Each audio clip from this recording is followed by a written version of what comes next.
So in the Lunetta patch, I'm using square waves, which I will take through the logic module to create different kinds of waveforms. If you look at the square wave, it basically has it's a waveform that has a zero level and a high level and just switches between those very rapidly to create an audible sound. So basically you have a square wave as a series of zeros and ones.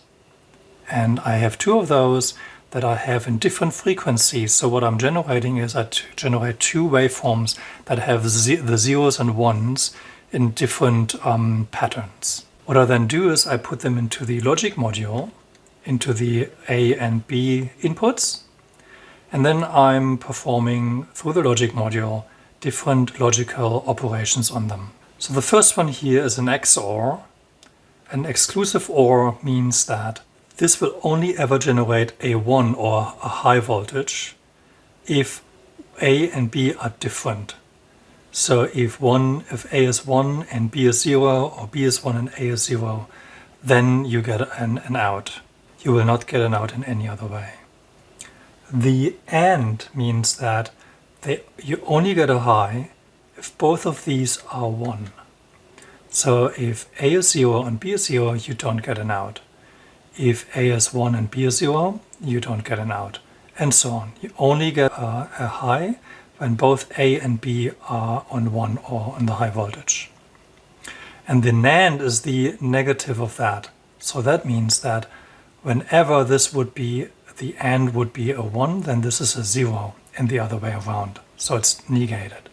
So that means that always only get a 0 if both A and B are 1. In every other case, you get a 1.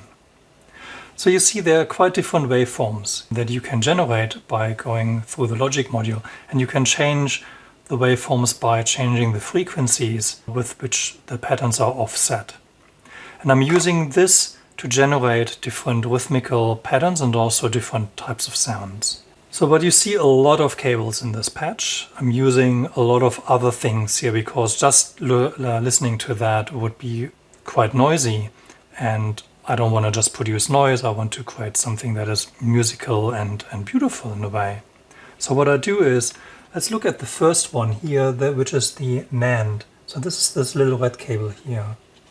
So if I follow this further, then you see that this goes to the state variable filter up here. So the first waveform goes into the SV filter, and here I'm using the bandpass output, and that then goes into a wave folder. So I'm filtering out the highs and the lows, and I'm getting only the mid section from it, and then I'm taking that through into the wave folder, which does some wave folding, and a very good video that Felix from the Tuesday Night Machines made, which are linked to in my description. The wave folder will then change that around in ways, and then it goes into our mixer into channel 1, to the level A1.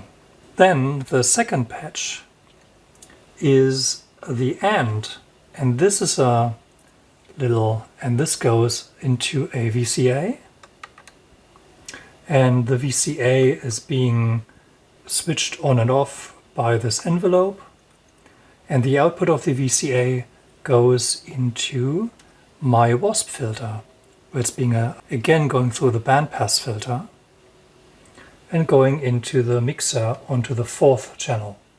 Now what's going into the second channel? The second channel is coming from the delay. And what's going into the delay? Well, the output of the Nile filter goes into the delay, and the Nile filter gets its input from the XOR of the logic gate. So channel number 1 is the NAND, channel number 2 is the AND section, and channel number 4, that is the XOR section. Channel number 3 is actually coming from the low pack, which I'm using as a kind of a kick drum. So now we know where the audio is routing from, but what else is going on? So there's some modulation here, and you see that I have here in this, I have something in the pulse width modulation of the second oscillator, which is the higher frequency. And pulse width modulation means that it changes the distance between the highs and the lows slightly in that waveform. And if you change that in waves, then again, through the logic, we get different waveforms in the outputs because you get different variations of ones and zeros in a way.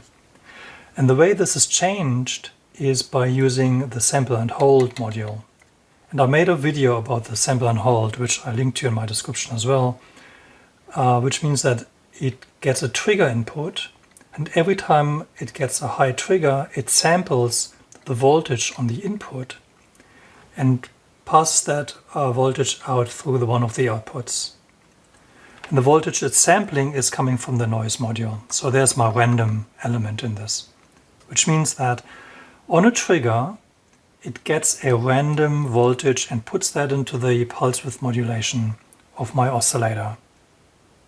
So I do get some rhythmic events in here because the trigger obviously is rhythmical, and that is from this LFO. So this LFO sends a trigger every so often, and you can see the lights blinking here, how often that is, and that changes the pulse width modulation through with a random amount. Now another thing is happening. I also get the low pack to trigger a bass drum, and that is coming again from a trigger, and that trigger is coming from my divider module. So this is a clock divider, and it gets the same trigger signal as the sample and hold, so I'm getting the same kind of basic rhythm into the clock divider, and I'm saying that I want my kick to happen on the each third beat, on the third beat of that.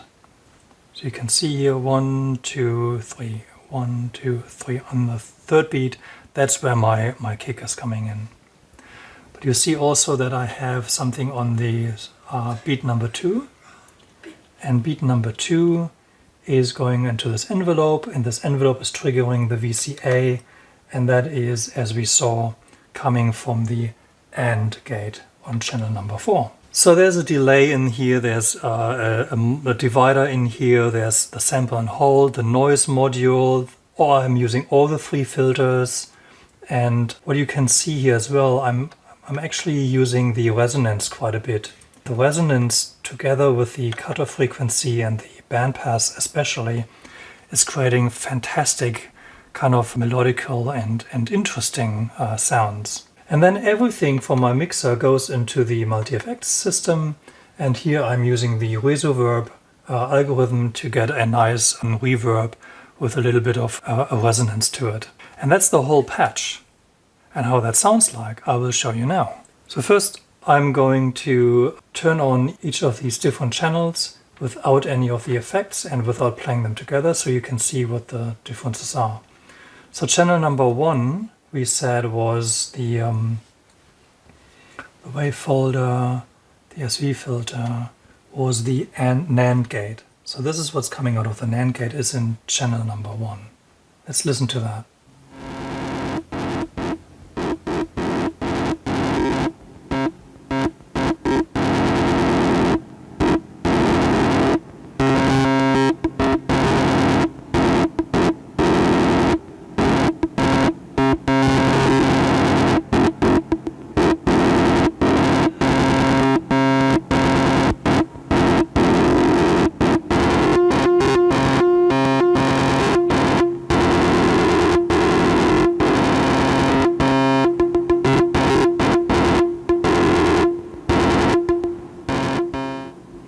So you could hear that there, like a djembe sound is actually generated by changing the resonance and the cutoff frequency on the SV filter here, which is quite interesting. And there's still some noise, but you already hear that it's very rhythmical. And the rhythm comes from the LFO that's changing the sample and hold value. So what does the second channel do? And this is the AND section, no, the XOR section actually.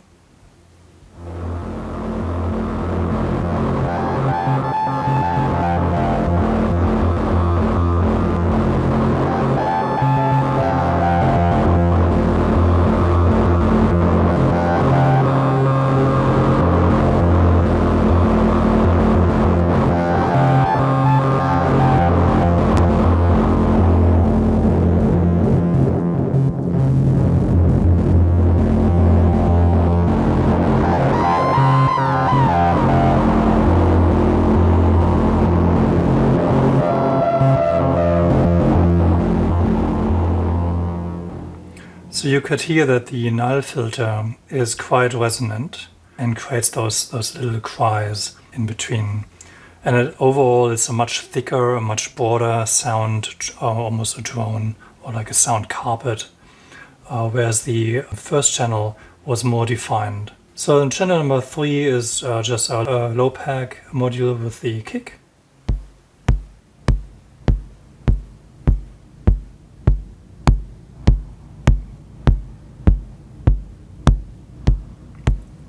So as I said, please have a listen to the video by Felix from the Tuesday Night Machines about the different filters and the low pack as well. And then on channel number 4, I have basically just the output of the AND gate, the AND logic gate, and that's going straight through VCA and through the WASP filter. Let's have a listen to that.